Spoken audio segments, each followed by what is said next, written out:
Are you ever just in that really weird place in your life where like something's going on? No one could possibly understand this. There are no words, like no way to articulate this current weird feeling. And then the right piece of art, like something you never saw coming, like that song, that movie. It was like Lady Bird or Moonlight. For me, right now, it's this book that I'm not alone in discovering this summer.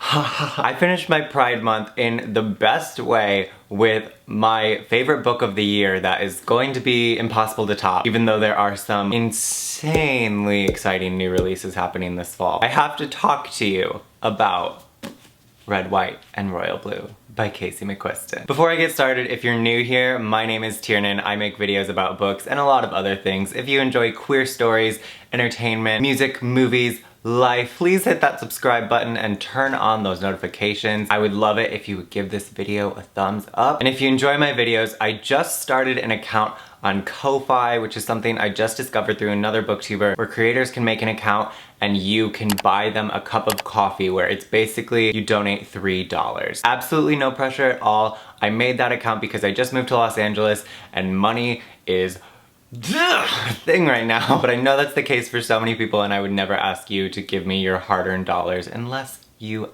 absolutely wanted to. The link is in the description, and I also wanted to let you know that in my last video I talked a lot about the writing process and a project that I'm currently working on, and the discussion in the comments over there has been amazing, and I've loved talking to you guys about writing. We're still going, so if you haven't checked out that video yet, I'll leave the link in the description. Today, we are here to talk about Red, White, and Royal Blue by Casey McQuiston. What I was saying before about relating to something so heavily. It's strange to feel that way about this book because the protagonist is the first son of the United States and an aspiring politician.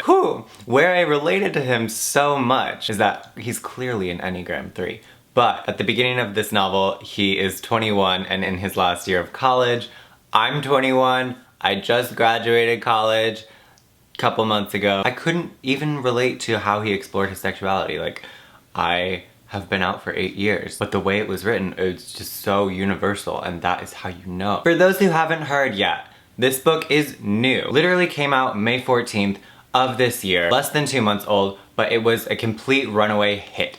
It is a new adult, queer rom-com set in our world, except the 2016 election did not go the way that it did. There's some good political escapism in this book. Our president is now a woman named Ellen Claremont. The B-plot of this book is her running for re-election and Alex, who is her son, working on her campaign. The political drama of all of this was so much fun. Like, there's this character Zara, who is the president's chief of staff, who's just so much fun, like so intense and stressed out all the time, but also secretly like really sweet and supportive. This really did it for me, probably because of the queer romance in the front seat. Yes, so yeah, that's what I should tell you about. That's the part that's what I should talk to you about, that part. So Alex's sworn enemy is the Prince of England, Henry, who's like in line for the throne. His grandmother is the queen. These two boys do not get along. Alex thinks Henry is snobby and stuck up. They get themselves into a bit of trouble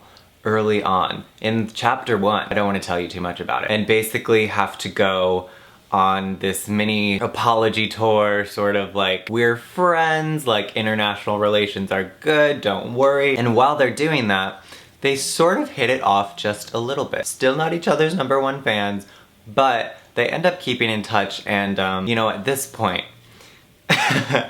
I will say that it's a rom-com, but if you haven't read this book yet, I don't want you to watch this video anymore, because I'm about to go in. It's about to happen. Okay, wow. Last summer I read What If It's Us by Becky Albertalli and Adam Silvera. This book I read in the same way that I read that book. It was like a low point in the summer where I just read it in a matter of a few days, which is not a thing that I do ever. Flipping pages like a crazy person with this book. What I appreciated the most about this book was with it being new adult. You know, with YA queer love stories, which we're seeing more of, and I'm really grateful for that, the sex scenes all fade to black, or are very vague. In Red, White, and Royal Blue, we're getting the mild slow burn of like their love life evolving, but also their sex life evolving with that, and we really see it. It's written very tastefully while giving you like enough to make it like set the book down and like take a breath. I've never read a love story between two guys where I knew what their positions were in bed, and that's just a weird thing that like authors don't really like to talk about, especially in YA, which makes so much sense. Like, I'm the first person to say fuck off, that's no one's business. I remember seeing Andre Aciman speak one time and this dumb bitch raised her hand and was like, between Elio and Oliver, who is the top and who's the bottom? And just like everyone in the audience groaned, and Dr. Aciman was like, if you read the book, you'll know that they switch. I think it was just so important in this story because there is sexuality to be explored. He's not like 14, 15 and, you know, with a need to sort of be extra careful with what he's doing. You know, he has plenty of experience with girls, Henry has plenty of experience with guys, so the way it was done made a ton of sense to me.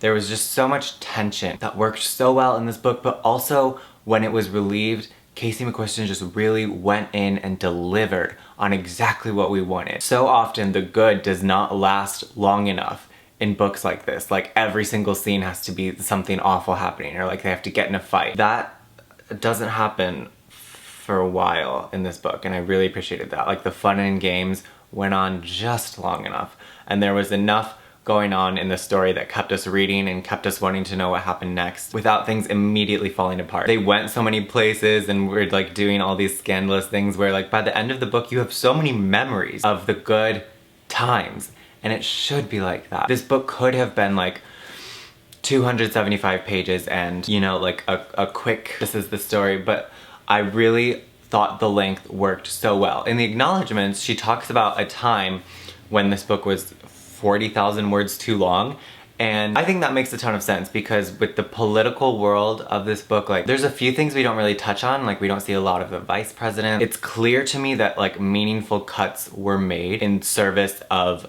the A story, which is what we wanted. My favorite scene is when they're in the lake and he has this sort of monologue to Henry about having a fire under his ass for no good reason, and how, you know, he's taking time to reevaluate his priorities and what's important to him.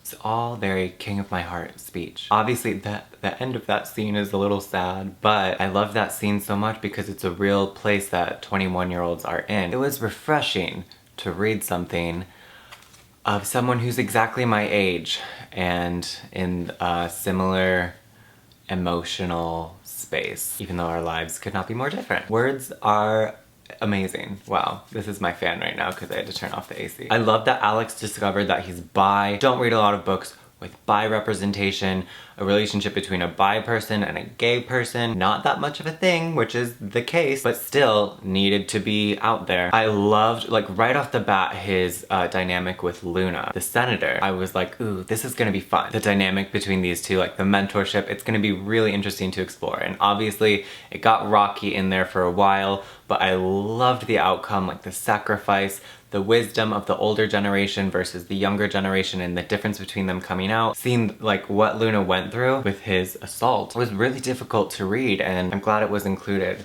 But, you know, it's a really sad thing. I really appreciated how this felt like a very modern take on coming out. Alex was immediately open to like the possibility of himself, like, you know, exploring himself, where there was already that sort of supportive atmosphere around him. But even if that's the case, it obviously makes it easier, but it does not make it easy to come out. I love the characters of June and Nora. Everything was so well written. The dynamic between all of them in the White House, it just felt so fun to read. Like, the political escapism of this book. Did not realize I needed it. The writing, I thought, was 99% exquisite. The 1% is how many goddamn times we had to read about people's jaws. Are jaws that telling? I was just constantly reading about the set of people's jaws. Like, the set of his jaw told Alex that he was angry. Third person present tense usually drives me up the wall. I hate it so much.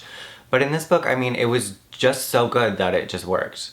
There's really no other way to put it for me. It was just good and it worked. I'd be interested to hear your thoughts if you have read. The chapters are so long, and I didn't always know why. Like, the breaks in the chapters didn't always make sense to me. Sometimes I was like, this should be the end of a chapter, but it wasn't, which is fine, it's whatever. It would have driven me insane if I wasn't having fun reading it. I know she just went on tour and I missed it, but I think she's going on tour again in the fall because of all this hype we're giving her, which we need to continue. I really need to see her speak. I need to see her answer some tough questions about this book because how is it so good? I know that it's been optioned by Berlanti Productions. Greg Berlanti is the one who directed Love, Simon. It doesn't mean he's necessarily going to make it, but it's his production company. This would make an excellent film and it would be a huge mistake if it did not come to fruition. Those are all my thoughts. If you've read Red, White, and Royal Blue, I can't believe I said that without tripping. Leave me a comment and let me know how you liked it. It's great, right? Like, didn't you love it? Thanks for watching. My name is Tiernan. I'll talk to you guys really soon. Goodbye.